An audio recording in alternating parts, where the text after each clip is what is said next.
السلام علیکم ورحمۃ اللہ وبرکاتہ۔ اس کی عمر 10 سال تھی۔ اتوار بازار میں جرابیں بیچ رہا تھا۔ زبان پشتو تھی اور اردو میں تھوڑا اٹک رہا تھا۔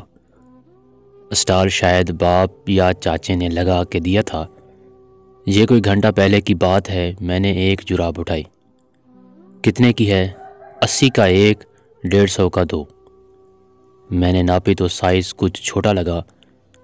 میں رکھنے لگا تو اس نے جھٹ پٹ اس کا ٹیگ توڑا اور مجھے رضامند کر لیا کہ پہن کر دیکھ لو۔ اس کا دل رکھتے ہوئے میں نے پہنی تو پوری تھی۔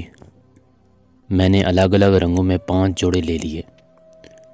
پورے 10 روپے کا ڈسکاؤنٹ دے کر اس نے 370 روپے جیب میں ڈال لیے۔ یہ عمر ہے کام سیکھنے کی۔ یہ بچہ اگلے 15 سال میں خریدنا، بیچنا، حساب کرنا اور انویسٹ کرنا سب سیکھ جائے گا۔ اور ہمارے پڑھے لکھوں کا بچہ، وہ 25-28 سال تک صرف پڑھتا ہے، کلاسوں پہ کلاسیں اور امتحانات پر امتحانات۔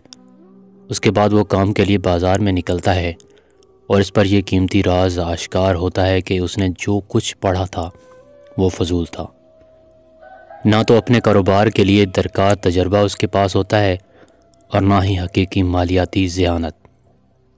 اسے تو نوکر بننے کے لیے تیار کیا ہوتا ہے، پھر وہ جوتیاں چٹ کھاتا ہے، نوکری تلاش کرتا ہے، زندگی بھر کولوں کے بیل کی طرح کام کرتا ہے، کم آمدنی کا رونا روتا ہے، باس کے نکال دینے سے ڈرتا رہتا ہے اور اخراجات کے بوجھ تلے دبتا رہتا ہے۔